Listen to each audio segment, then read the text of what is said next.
Dober večer, v studiu gospod predsednik vlade Janez Janša. Očitki zapisani v zaključnem poročilu Komisije za preprečevanje korupcije so hudi. Boste odstopili? Ne vem. Moram pa reči, da če bi vse to, kar piše v teh zaključkih držalo, sploh ne bi smel biti na tej funkciji. Kaj so vam povedali danes vaši koalicijski partnerji, s katerimi ste sedeli od 5. ure naprej skupaj na pogovorih? Koalicija je imela danes reden sestanek, res pa smo se pred sestankom pol ure pogovarjali samo s predsedniki koalicijskih strank o tem poročilu in o teh razmerah. Jaz sem tam kolegom iz koalicije nekatere stvari tudi pojasnil. Naj povem, da sem jaz poročilo prebral na internetu. Noben osnutek mi ni bil posredovan. Sem pa na tem pogovoru s predsedniki in predsednico ostalih koalicijskih strank ugotovil, da je recimo predsednik Državljanske liste o tem poročilu bil obveščen že včeraj. Mislim, gospoda Viranta, zato je tudi danes sklical tiskovno konferenco. Ne, da bi se prej sploh pozanimal recimo za drugo plat, ampak pustimo to. Zdaj sem jim povedal, da bo svet Slovenske demokratske stranke jutri razpravljal o tem, poslušal moje pojasnila. Jaz bom svetu ponudil odstop kot predsednik stranke. Če jih moje pojasnila ne bodo zadovoljila, to pomeni potem seveda tudi odstop z mesta predsednika vlade in vse ostalo, kar temu sledi. Torej je vaša nadaljnja usoda? Če bom dobil zaupnico sveta stranke, ki bo glasoval tajno, potem jaz ne bom odstopil, to sem povedal tudi koalicijskim partnerjem, ne bo pa s tem zadeva končana, kajti očitno je Državljanska lista ali vsaj njen predsednik bo to akcijo vključen in bodo seveda očitno sprožili ustrezne postopke v parlamentu. Jaz temu ne nasprotujem, z veseljem bom določene stvari pojasnil. Vendar bo tisti, ki bo te postopke sprožil, potem seveda prevzel tudi posledice, politične posledice za situacijo, ki bo nastala. Hočete reči, tudi če vam bi stranka še naprej zaupala, smo pred politično krizo, kajti koalicijski partnerji dvomijo v vas? Gre predvsem za enega koalicijskega partnerja oziroma za predsednika ene od koalicijskih strank, ki je bil iz meni neznanih razlogov o tem obveščen že prej in je tudi dajal izjave, da bi se pozanimal za drugo plat. Naj rečem še to, da sem jaz na vse vprašanje, ki mi jih je Komisija za preprečevanje korupcije poslala, odgovoril. Poslal sem jim obsežno dokumentacijo. Ne drži to, kar se stalno ponavlja, da zadeve nisem pojasnil. Res pa je, da nekaterih pojasnil enostavno niso želeli slišati, o nekaterih stvareh, ki danes pišejo v poročilu, pa nisem bil niti vprašan. Po zakonu bi moral dobiti osnutek v pripombo, tako kot je to normalno, tako pa je zdaj to poročilo dokončno. Sodba je padla, ne da bi se človek lahko branil. Ampak v tem poročilu so našteti očitki na vaš račun kar po vrsti. Mi smo jih nocoj pripravili na grafu v 4 sklopih, pa bi vas prosili za koncizne in jasne komentarje. Prvi očitek, ki se pojavlja, je, da niste prijavili v zakonskem roku določenih transakcij, recimo nakupa 3-sobnega stanovanja v pravem času, torej niti kmetijskega zemljišča nakupa, niti nakupa osebnega avtomobila in niti 135 000 evrov hipotekarnega posojila. Torej, dolžni ste to narediti 30 dni po prejemu dohodninske odločbe, vi ste pa to naredili recimo pri prvih 2 stvareh z 2-letnim zamikom. Zakaj? No, ni šlo povsod za 2-letni zamik, je pa pri nekaterih teh prijavah šlo za zamudo. Zdaj v začetku, ko se je vzpostavil ta sistem, je veljalo, da se premoženje prijavi na začetku mandata in po koncu mandata. Vmes se je zakonodaja spremenila, jaz sem to spregledal, zato je tudi prihajalo do teh zamud. Sem pa vedno, ko me je komisija opozorila, seveda to dopolnil. In ne drži, da jaz kakšnega dela svojega premoženja nisem prijavil. Prav vse je bilo prijavljeno, prišlo pa je tukaj za zamud in to sem skušal komisiji tudi pojasniti. In na tem pogovoru iz tega tudi niso delali problema, ker tukaj ne gre za tako pomembno kršitev. Lahko pa povem za vsako od teh zadev. Zdaj, kar se tiče 3-sobnega stanovanja v Ljubljani, sem jaz to stanovanje kupil, ko je bilo na trgu. od katerega koli podjetja, ki gradi stanovanje, bi ga kupil, bi se lahko očitalo, da dela z državnimi institucijami, ker leta 2005-2006 so vsa gradbena podjetja obilno gradila, ni pa to podjetje z vlado neposredno nikoli sodelovalo.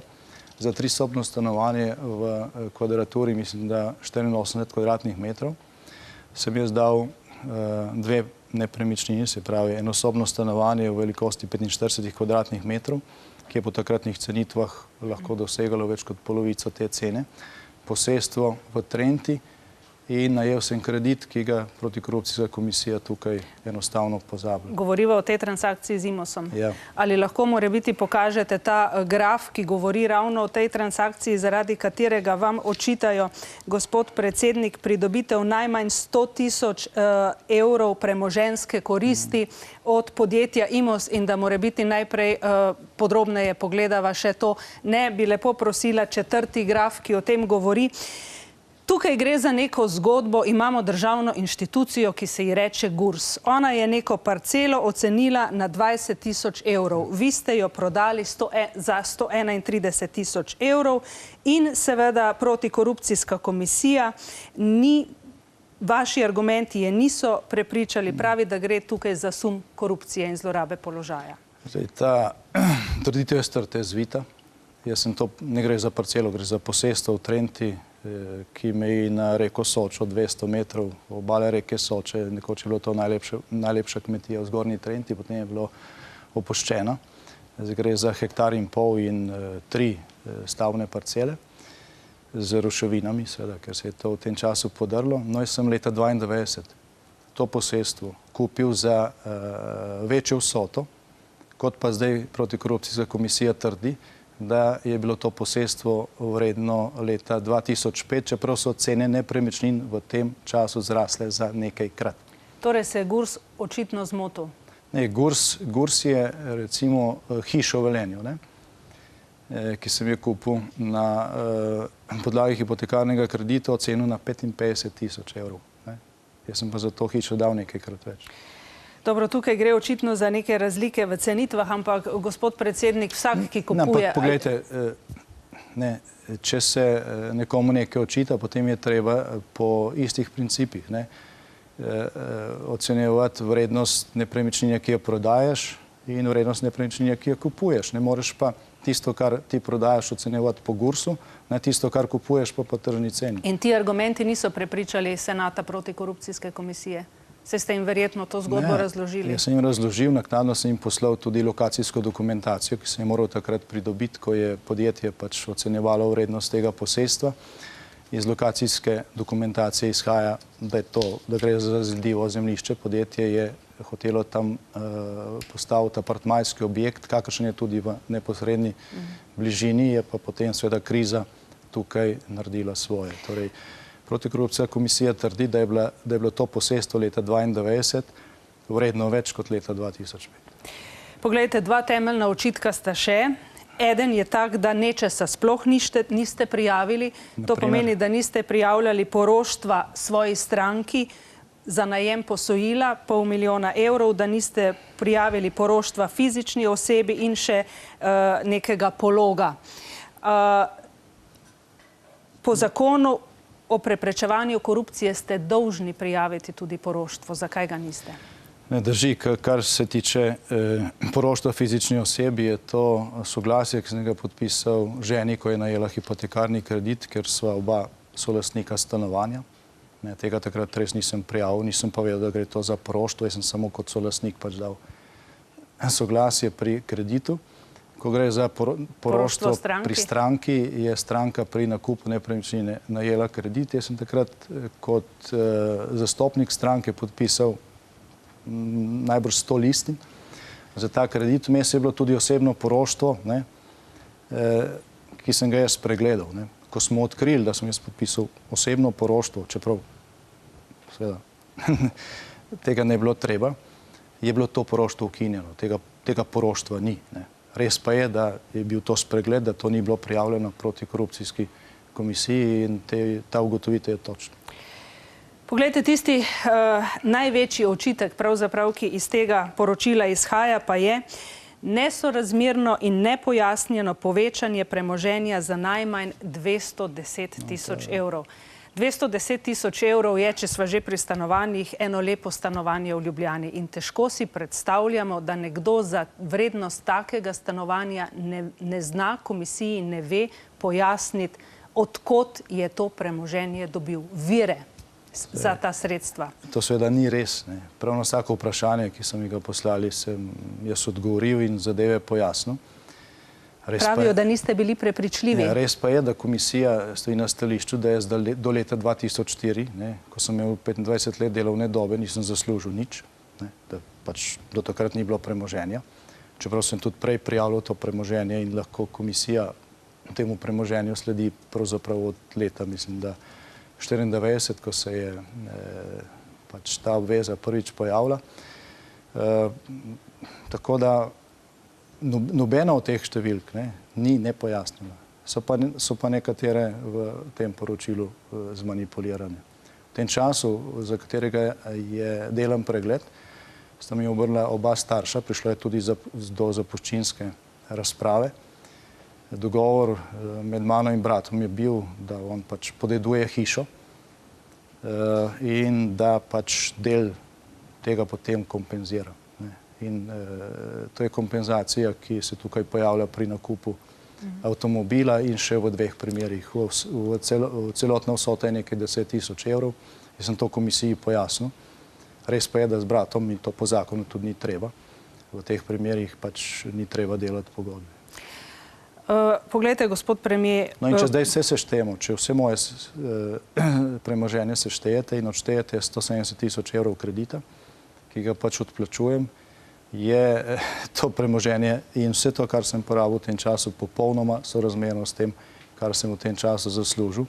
Realno gledano se mi zdi, da je celo to premoženje med vsemi predsedniki parlamentarnih strank v povprečju ali pa celo med najnižjimi. Je pa še ena napaka, ki jo priznam. V tem poročilu pri nakupu avtomobila je bila tam navedena cena starega avtomobila.